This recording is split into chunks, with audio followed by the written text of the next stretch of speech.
Hello guys, Season 4 of Chaos Zero Nightmare is here, and after spending an embarrassing amount of time during these last few days building some of my combatants, I have come to the realization/conclusion that irrespective of how you feel about the gap in power level between Season 3 and Season 4, for me it's undeniable that building combatants in Season 4 is much easier compared to Season 3.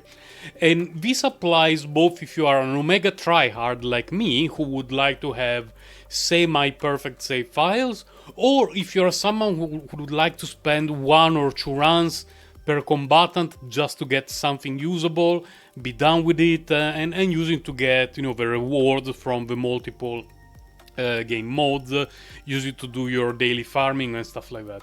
Why do I have that feeling about Season 4? Well, let's go for example to Tenebria, her Season 3 save file, the one that I use more often, which is this one.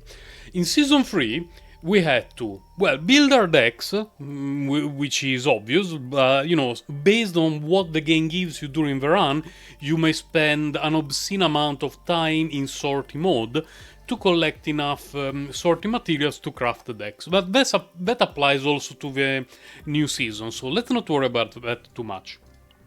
You had to get the correct persona card with the correct engravings. This means that if during the run you did not get your persona card in time, the run was botched. If you got the persona card but not the engravings that you want, the run was botched. Maybe you got the persona card, one engraving, but the other one eluded you the whole time, the run is botched. Fine, you get the perfect persona card with the correct engraving. Thumbs up to you. Now good luck with the gear, because you want good gear with good engravings. Ways to increase damage, increase action count, and increase damage of your card. It was a pain to get goated save files in Season 3. Now, one could make the argument, and it would be a good argument, but since the power level of Season 3 was so bonkers, a mediocre save file in Season 3 was more than enough to clear all the content in the game. It's true.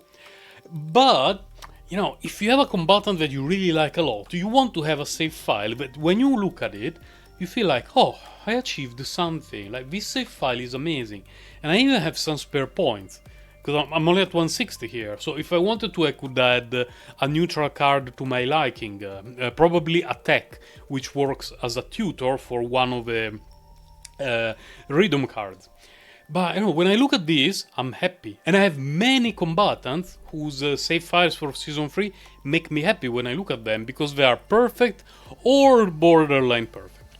In Season 4 it's much easier because we don't need to worry about the persona card RNG, the engravings on the persona card RNG, and the engravings on the equipment RNG. So we want to get our save file cards as close to what we want as possible, fish for the correct desired cards, and get the best equipment we can find.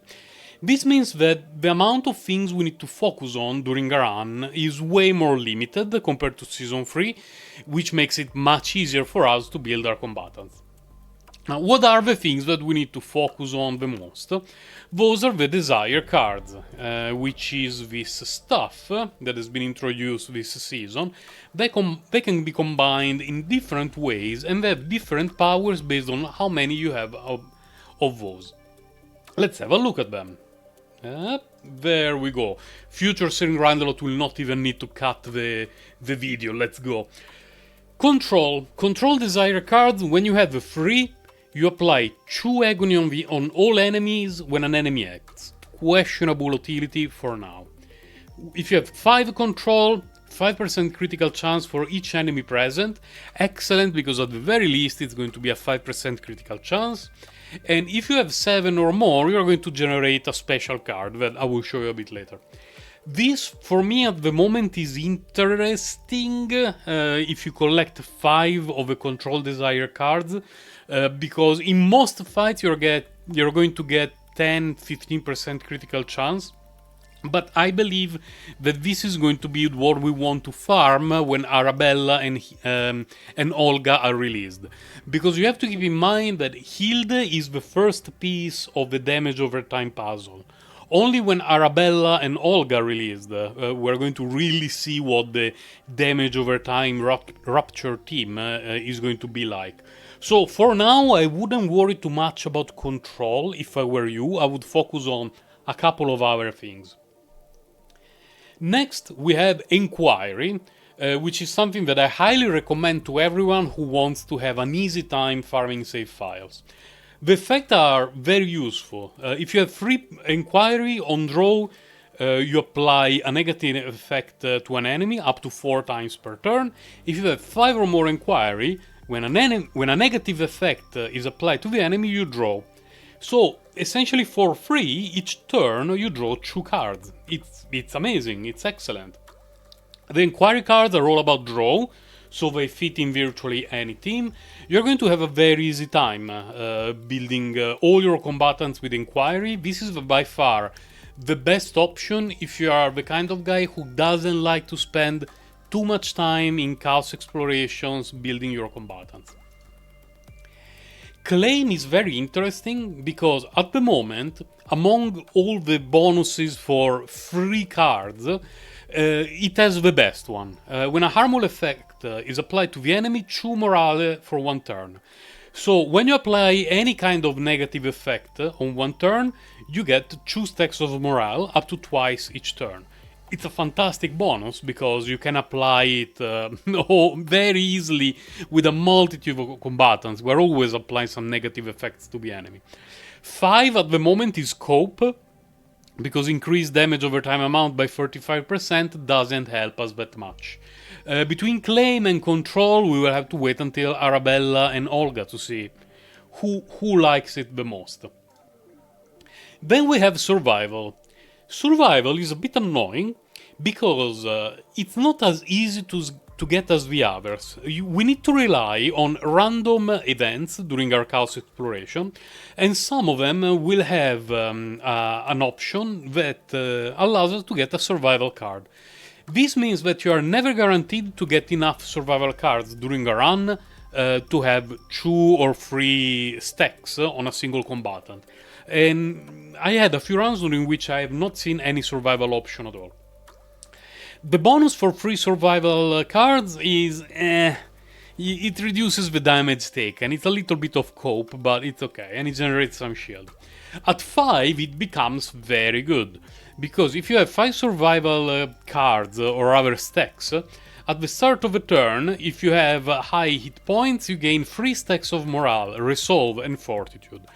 That's a lot of bonuses. It doesn't matter if you're generating shield, if you want to reduce incoming damage, or if you want to buff your damage.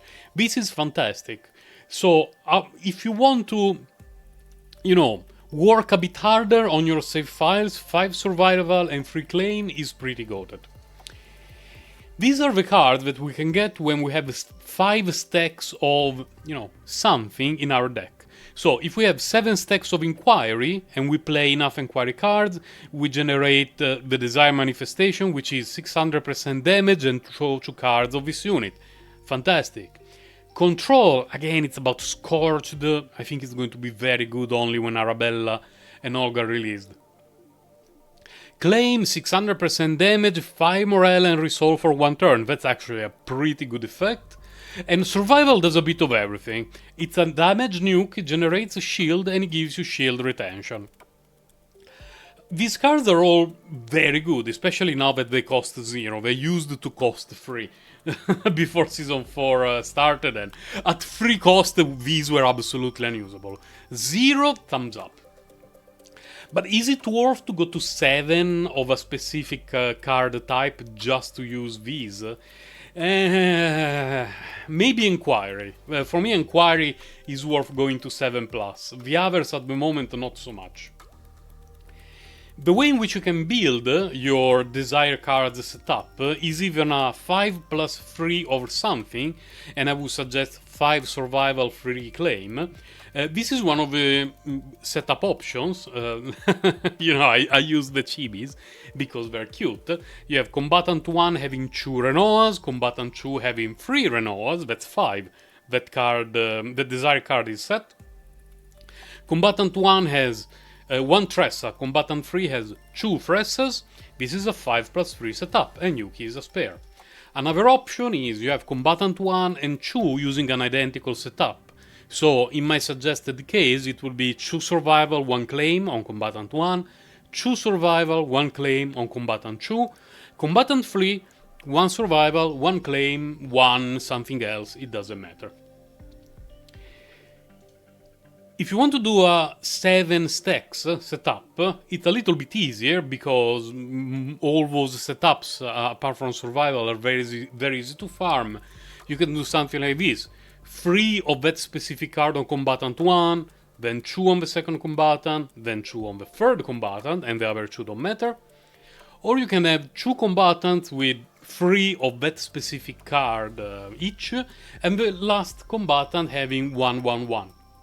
I made a video before the start of this season, when we were still in the pre-season, where I suggested people to do this, to have a save files, especially for the support, that had 1/1/1, so 1 inquiry, 1 claim, 1 control, so that when the new season started, if you want to have a 7 card setup that is easy to farm, basically in 1 run you get it done and your combatant is set.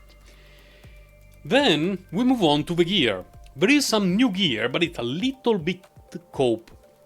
Why do I say that it's a bit cope? The new epic piece, Remnant of Succession, is a chest piece.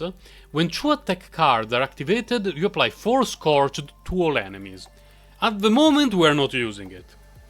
And we don't know if this will be the best in slot for Arabella, because based on Arabella's scaling and everything, maybe there is something else that she may still want. So it's not particularly amazing. A piece that I would always suggest you to pick up is the Invader Observation Logs, which is a jewel that provides 20% damage amount to attack cards, which is not much. It's even less than the cube. But it also gives you 2% critical chance for each enemy present. So, you know, there is one enemy, 2%. It's one of those bosses that spawn a couple of enemies, 6% crit rate, and so on. Very solid value. If I could have this instead of the cube on all of my save files, I would very gladly trade it. But you're not going to have a botched save file if you do not have the Invader Observation Logs. It's just a minor thing to check along the way.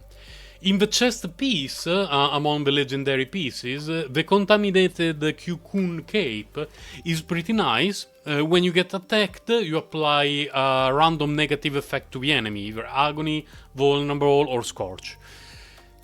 This really activates my almonds because it makes me think that maybe Arabella or Olga will have something about being hit. Because there are so many mechanics and so many abilities that rely on being hit and taking less damage and all this sort of stuff. So I wonder if the bondage look of Arabella has something to do with this. It could be that Arabella wants to get hit as much as possible to, do things to the enemy, unspeakable things. So in terms of gear, farming Season 4 is extremely easy. And you don't need to worry about it too much, because most combatants will have a regular legendary piece, the yellow one, but it's going to be a phenomenal best in slot if you cannot find the Cthulhu weapon. Now, of course, if you want to do Omega tryharding, you can do it. You just farm, the regular fight nodes until you find Cthulhu, and you try to look for the weapon that you want. Since it's fairly easy to get the decks that we want this season, I've been farming for Cthulhu more than in the past. I will show you a couple of my save files later. So, if you want to do easy farm mode, like you want to have as many combatants built as quickly as possible, you don't want to spend too much time in Chaos Exploration because you will already have to farm sortie for the materials and everything, my suggestion would be to go with the 7 Inquiry. It's very easy to get them because you can buy them from the shop, you can get them from pretty much any encounter. And if you focus on 7 Inquiry and 2 whatever, the remaining 2 don't matter, and you just buy gear shop and pick up the best you can find along the way, You're going to have excellent save files that are going to clear everything in the game until we find out what happens in the new rift, and you can move on building more and more combatants. If you want to do a bit of, try hard maxing, at the moment, in my experience, the best option is 5 survival plus 3 claim for most combatants. It takes a bit longer because survival is random. You will occasionally have rounds where you do not find enough survival cards, and so you don't get enough stacks. Like, oh, I need this combatant with 2 survival and 1 claim, and you get to the end of a run and you have 1 survival and 2 claim, and you have never found the second survival. Unfortunately, it happens, but it's not bad, like that bad. It's not Season 3 bad.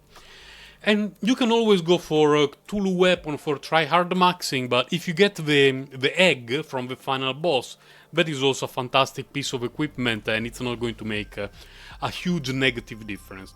Now, I want to show you a couple of files that I got. One that is a work in progress, because I need to spend time in sorting, and one that is pretty much done. You kinda saw this one. I had it on screen earlier. This is the one for my Tenebria that requires a small amount of sortifarm. Now, in terms of gear, Cthulhu weapon, this is not exactly what I wanted, but it still applies a negative effect on the enemy. It's fine. I got the cube, which is one of the best jewel slot available, so I'm very happy about her gear. Her desired card, I got this one. It increases the damage of everything for 1 turn. The negative effect is that it applies vulnerable to allies, which is a little bit annoying, but it is what it is. And the other one is claim, because I'm running a 5 survival free claim. And in terms of cards, I'm farming essentially the same deck that I had for Season 3 without the Persona card. So I want to have 4 spotlights with this Epiphany and a reduced cost. So what I'm going to do is I need enough sorting material to purchase 2 more of the manifestation thingies. I will go to this spotlight, turn it into the upgrade version, then use the random divine epiphany on the upgrade version until I get the reduced cost, because it's much easier to get it on the upgrade compared to an attack card. When it gets the reduced upgrade cost, I will turn it into an attack card. So it will have a fixed cost of having to purchase 2 remanifestations, but it's going to take 4, 5, 6 Divine Epiphany components at the most to get the reduced cost. Whereas if I try to use Divine Epiphany on an attack card to snipe the reduced the reduced action point cost, I did it last season for Cassius, and after wasting more than 30,000 on him, I'm not going to do ever again. I would rather stick to turn it into a skill or an upgrade, reduce the cost of that, and then turn it back to an attack. Like, it has a fixed cost that is higher, but it's pretty much guaranteed, and it makes me happier. And then I will still have a lot of faint memory left. I want to apply 0 cost to Encore. Maybe I will apply morale here or something else. I don't know. We will find out. Then a combatant for which I'm pretty much done is Hilde. Hilde save file, apart from maybe changing a base Epiphany, but it's still something that I have to decide. This is done, and I have 20 spare points of memory. 4 copies of Quiver Reload. 3 are the version that generates 4 homing arrows, and it has reduced cost, and 1 is the upgrade version that every turn automatically throws 3 in the deck. I like this setup a lot, because already by having 4 copies of Quiver Reload, it takes a lot of faint memory, because the last copy costs 40. And it's already, 3 divines. So instead of using 4 quiver reloads, the skill version, I'm using an upgrade version which does kind of the same each turn, throwing 3 in there. But I have 20 spare points of faint memory that in the coming days, weeks, if I want to make some slight modification to this deck, I can do it. For example, if I decide that I want to change Draw Release into another Epiphany, let's say the skill, this skill version, the general draw version, I can do it, and I can also easily apply zero cost to it. But it's something that I will worry about it in the near future. At the moment, this deck is absurd. It clears everything with ease. And something similar that I did with the Fae, this is what I'm using for this season. I was fairly lucky to get the Cthulhu weapon that is the support version, because she's not the main damage dealer. She deals a ton of damage, but the main damage dealer is Hilde. And when I play them together, I want exactly this setup, minor one card that I want to change, which is Night Rain. I just need the sorting material. I want a Night Rain to have a Epiphany that at the beginning of the turn it comes back to hand, essentially giving me one free action point each turn in addition to the stack generation and one fewer card in the deck. And everything else is exactly what I want. Draw 3 zero cost card, get an action point. I even got the Divine Epiphany with an action point on Soulfire Dance, which is amazing. And you know, this is an absolutely phenomenal save file. Just need to change that one. And at the point that we are in the season, which is what, like 3 days into the season or thereabouts, my save files right now are much better than what I had 3 days into the season on Season 3, because it's much easier to farm.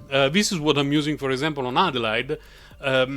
It's specifically designed for Fae and Hilde. In my video that I showcased for floor 150 of the tower, I used this exact deck, and it only works because I'm using Fae and Hilde. Otherwise I would have a different Epiphany once upon a time. But it took me no time because there is no real worry about the gear. Like, the gear is whatever for a support like Hilde. Of course I would have preferred if she got another Cthulhu weapon. I didn't get it. Am I going to keep farming for Adelaide? Not right now. I'm moving on another combatant just because she has 1 survival to claim, which fits the team perfectly. She has 4 copies of Protectors with the Divine Epiphany that I want, fitting perfectly the theme of having everything at cost 0 or almost everything at cost 0. And I can move to other teams. So since I basically finished building Tenebria, I just need to work on Sortie. Right now I'm working on, guess, exactly, on Ray, because she's the best support for Tenebria. When I'm done with Ray, I will probably work on Hugo, maybe, because I already have a good save file on Hugo, but I don't like the Divine card, the Desire card, because now that I got to know the season a little bit better, I wish I had survival claim, something like that here instead of triple inquiry. But it's still a very good save file with a lot of card draw, and it's going to fit extremely well with the combatants who need some extra card draw. So, for example, if I want to have a deck for Yuki... Where is Yuki? If I want to have a deck for Yuki that only has 1 copy of Prepare to Subdue and has multiple copies of Flesh Slash and Iceberg Cleave, this means that she's not going to have a lot of card draw by herself. If you get Inquiry, then you can, you know, draw a lot of cards via Desire cards and Inquire synergy, so she can do her own things. This is the save file that I use in Season 3, by the way. So, to recap, you focus on the Desire card combination that you want, you pick up the best gear that you can along the way, and if you want to super try hard, you go for Cthulhu, and then, you know, you enjoy sortie runs to adjust your cards along the way.